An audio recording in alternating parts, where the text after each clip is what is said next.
নমস্কার, সুপ্রভাত। আশা করি তোমরা সবাই ভালো আছো। কিছুদিন ধরেই কিছু পার্সোনাল প্রবলেমের কারণে কোনো ভিডিও দিতে পারছিলাম না। মনের দিক থেকে অনেকটা ভেঙে পড়েছিলাম। এবার থেকে চেষ্টা করব প্রতিদিন ভিডিও দেওয়ার। আসলে কি জানো তো, নট এভরিওয়ান লাইক ইউ। সবাই যে তোমাকে পছন্দ করবে তার কিন্তু কোনো মানে নেই। তুমি তোমার সবটুকু দিয়েও কিছু মানুষের কাছে কোনোদিনই ভালো হতে পারবে না।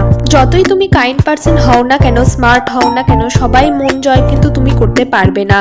তাই বেটার এটাই হবে যে তুমি নিজের মনের কথা শোনো, তোমার মন যেটা চায় সেটাই করো। নিজের কাছে সবসময় সৎ থেকো যে তুমি কোনো ভুল কাজ করছো না। আসলে জীবনটা একটা খাতার মতো, যে খাতায় কখনো ভালো তো কখনো খারাপ সময় আসা যাওয়া করে। আমরা যে সব সময় ভালো সময়ের মধ্যে দিয়ে যাব তা কিন্তু নয়, ভালো খারাপ দুটোই আসে। আসলে খারাপ সময় না আসলে ভালো সময়টা আসে না, রাতের পরেই তো দিন আসে, তাই না?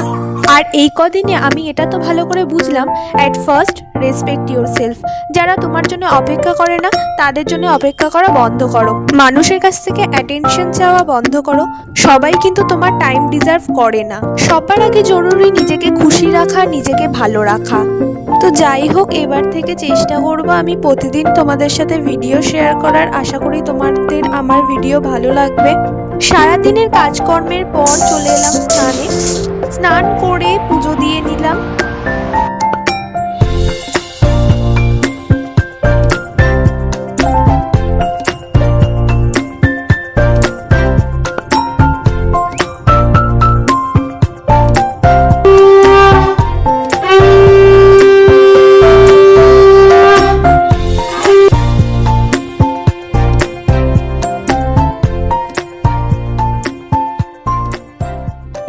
পুজো শেষ করে লাঞ্চ করে নিলাম। আর লাঞ্চে আজ ছিল গরম গরম খিচুড়ি, বেগুনি, পাঁপড় ভাজা আর চাটনি।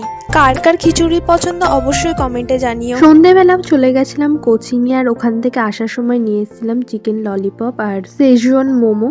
তো আজকের ভিডিওটা এত পর্যন্তই। ভিডিও ভালো লাগলে like, comment, subscribe my channel. By.